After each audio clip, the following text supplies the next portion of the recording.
হর হর মহাদেব। অমরনাথ যাত্রা 2026 বন্ধ হয়ে গেল।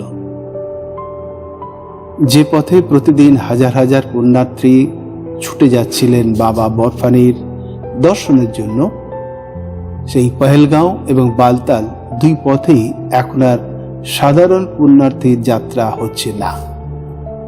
প্রতিকূল আবহাওয়া, প্রবল বৃষ্টির কারণে পাহাড়ি পথে ক্ষয়ক্ষতি এবং যাত্রাপথের নিরাপত্তাজনিত পরিস্থিতির কারণে অমরনাথের এই বছরের যাত্রা কার্যত বন্ধ হয়ে গেল। তবে এবারের যাত্রার একটি বিশেষ দিক রয়েছে। এখনো পর্যন্ত 4,80,000-এরও বেশি পুণ্যার্থী পবিত্র অমরনাথ গুহায় গিয়ে বাবা বরফানির দর্শন করে এসেছেন। কিন্তু শেষের দিকে প্রকৃতি যেন পরিস্থিতিকে অন্যদিকে নিয়ে গেল।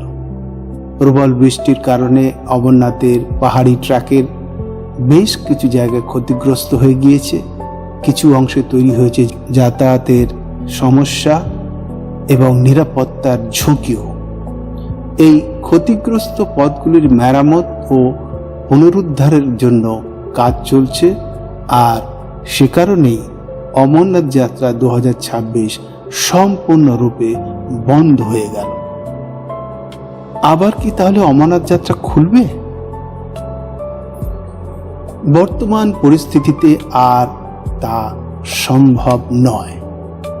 যে সকল তীর্থযাত্রী দর্শনের জন্য আসার পরিকল্পনা করছেন, তাদের অনুরোধ করা হচ্ছে তারা যেন এখন আর যাত্রায় না আসেন, কারণ বালতাল এবং পহেলগাঁও উভয় পথে অমরনাথ যাত্রা পুরোপুরি বন্ধ করে দেওয়া হয়েছে।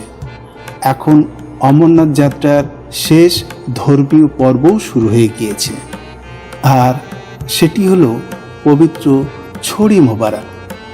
শ্রীনগরের ঐতিহাসিক শঙ্করাচার্য মন্দিরে পবিত্র ছড়ি মোবারকের পূজা ইতিমধ্যেই অনুষ্ঠিত হয়ে গিয়েছে, আর এই পূজার মধ্য দিয়ে শুরু হয়ে গিয়েছে ছড়ি মোবারকের ঐতিহ্যবাহী যাত্রা, যা পহেলগাঁও রুট ধরে অমরনাথ গুহার দিকে এগিয়ে যাবে। প্রতি বছর ছড়ি মোবারকের এই পবিত্র যাত্রার মধ্য দিয়ে অমরনাথ তীর্থযাত্রার শেষ ধর্মীয় পর্ব সম্পন্ন হয়।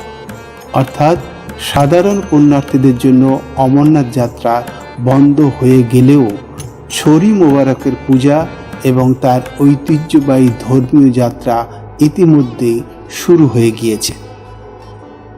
আগামী 28শে আগস্ট শ্রাবণ পূর্ণিমার দিনে এই ছড়ি মোবারকের যাত্রার মধ্য দিয়ে সম্পূর্ণ হবে 2026-এর অমরনাথ যাত্রার আনুষ্ঠানিক সমাপ্তি।